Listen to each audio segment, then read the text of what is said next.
Mi afectuoso saludo. Hoy, de nuevo con ustedes y con el famoso personaje del cual hemos hablado en los dos programas anteriores. El general Antonio López de Santa Anna, más conocido como el general Santa Anna o simplemente Santa Anna.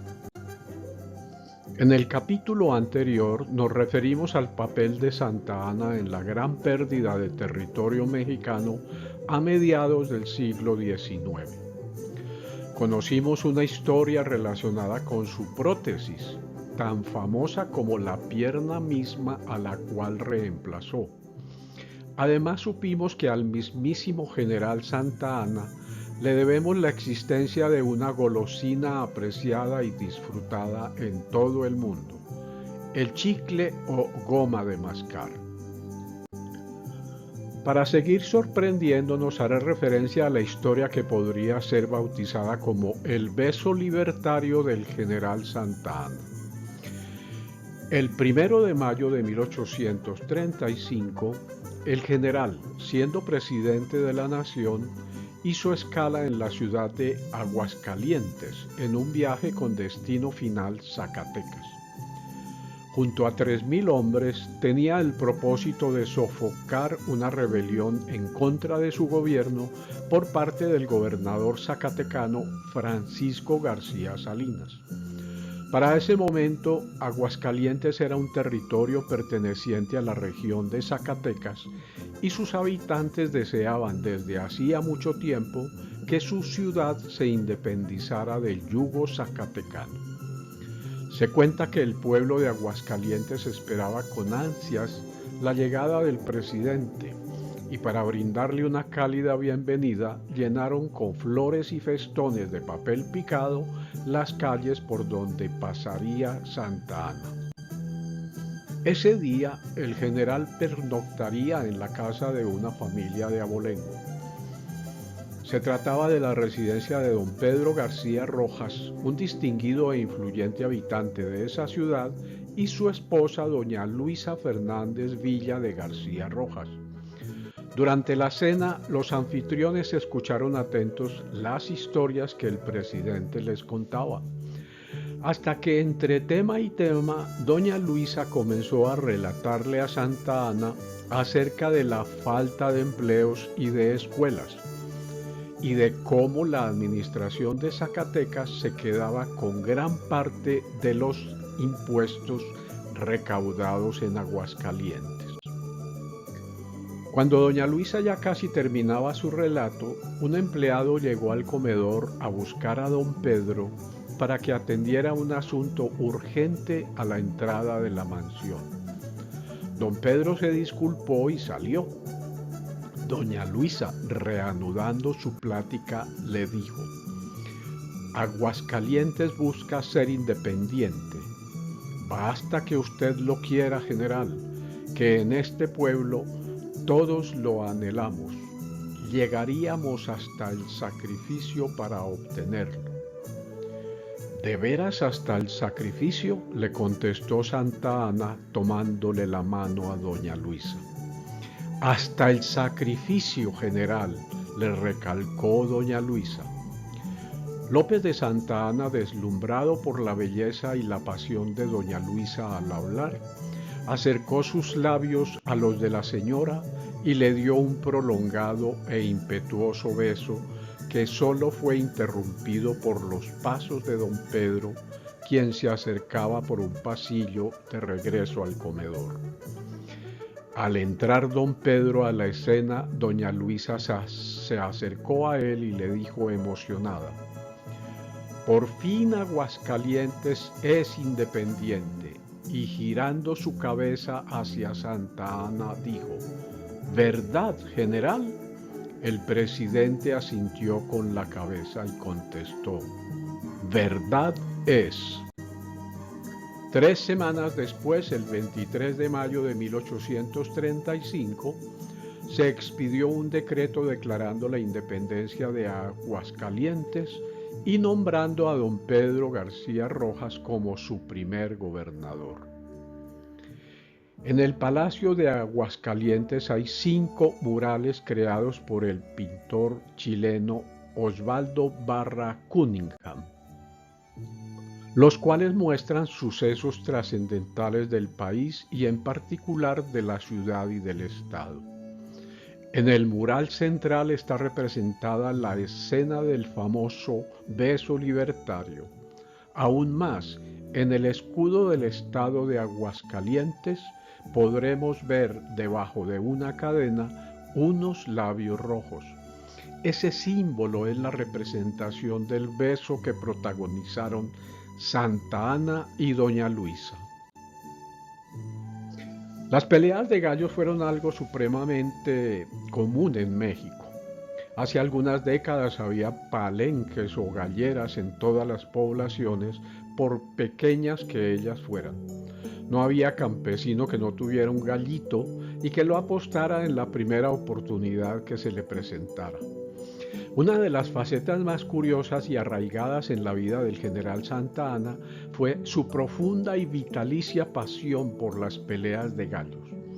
Esta afición se remonta a su juventud en Jalapa, Veracruz, donde, según se cuenta, apostaba el dinero de los mandados en las riñas. De hecho, su hábito de apuesta causaba constantes dolores de cabeza a sus padres, vicio sumado al de fumar cigarros y corretear a las criadas jóvenes del vecindario. Su afición era tal que mantenía amarrado a la silla presidencial su gallo predilecto. Era vox populi que hubo ocasiones en las que mientras recibía las cartas credenciales de los embajadores que se acreditaban ante él, le daba de comer de su mano. Esta acendrada afición persistió a lo largo de su carrera política, incluso durante sus períodos de exilio.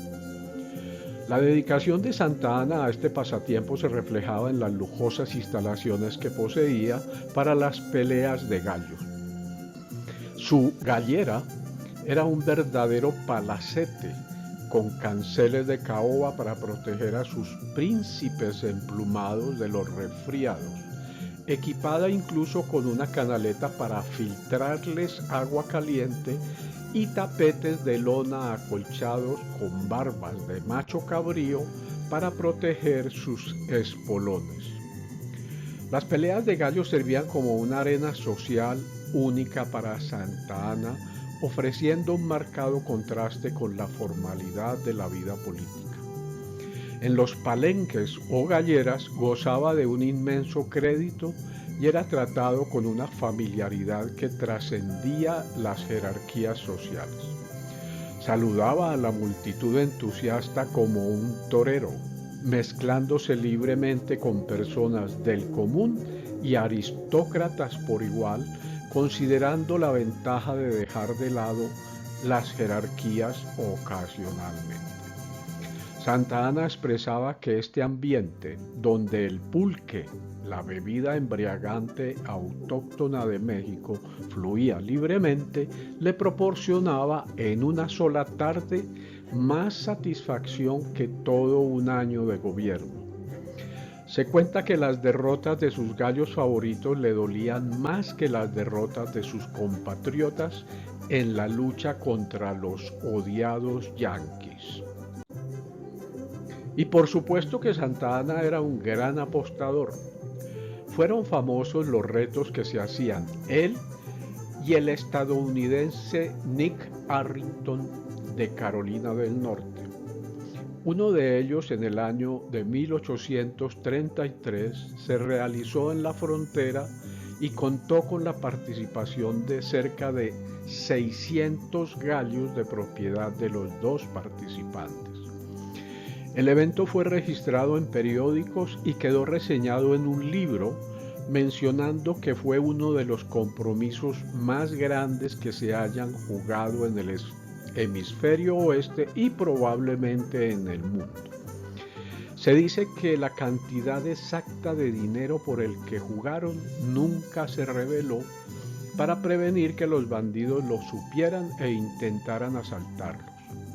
Los rumores afirmaban que la cifra habría dejado boquiabierto a cualquier potentado del Medio Oriente. Ante las desafortunadas actuaciones de Santa Anna, la opinión pública del país no callaba. En algún momento apareció una serie de litografías satíricas manifestando los reproches al gobernante. En una de ellas, que se tituló Ensueño del tirano, aparece el general en medio de la noche, acosado por su propia pesadilla y las escenas de sus hechos oprobiosos. En el lado izquierdo se despliegan sus errores políticos. En el derecho, en donde él mismo se desdobla en otras dos escenas, se muestran sus vicios personales, su infame conducta donjuanesca y su inclinación a la sensualidad, al igual que su pasión por las apuestas en el juego y las peleas de gallos. En la escena inferior derecha se ve a Santa Anna tirado en el suelo en señal de derrota y se le reconoce por su rostro, pero también por su pata de palo. Esa y otras caricaturas conformaron luego un libro que se tituló El gallo pitagórico. Para la siguiente historia es necesario contarles qué es Zempoala. Se trata de un lugar perteneciente al estado de Veracruz, en el cual estaba ubicada la hacienda Manga de Clavo, el lugar predilecto del general Santa Anna y desde el cual gobernaba durante largos períodos. Hecha esta precisión, le relato que en el año de 1854, estando Santa Anna como presidente y pocos meses después de la venta del territorio de la Mesilla a Estados Unidos, el mandatario efectuó la convocatoria para componer el himno nacional de México. Después de recibir las propuestas, se eligió la letra del poeta Francisco González Bocanegra y la música del español Jaime Nuno. La composición ganadora tenía 10 estrofas. La cuarta de ellas era una grandiosa elegía al general Santa Anna con el siguiente texto: del guerrero inmortal de Zempoala te defiende la espada terrible y sostiene su brazo invencible tu sagrado pendón tricolor. Él será el feliz mexicano, en la paz y en la guerra el caudillo, porque él supo sus armas de brillo circundar en los campos de honor. Esta estrofa fue suprimida posteriormente en el gobierno de Juan Álvarez en 1855. La intención: evitar glorificar la figura controvertida de Santa Anna. Santa Anna hacía alarde de los títulos obtenidos en su vida civil y militar. Era Gran Maestre de la Nacional y Distinguida Orden de Guadalupe, Caballero Gran Cruz de la Real y Distinguida Orden Española de Carlos III, pero su exagerada grandilocuencia se manifestó en sus títulos autoproclamados. Se denominó Benemérito de la Patria y Napoleón del Oeste, reflejando sus aspiraciones militares y su percepción de grandeza, a menudo comparándose con el emperador francés. Pero el sumum de la egolatría sucedió durante su última dictadura entre 1853 y 1855, cuando exigió ser llamado Su Alteza Serenísima.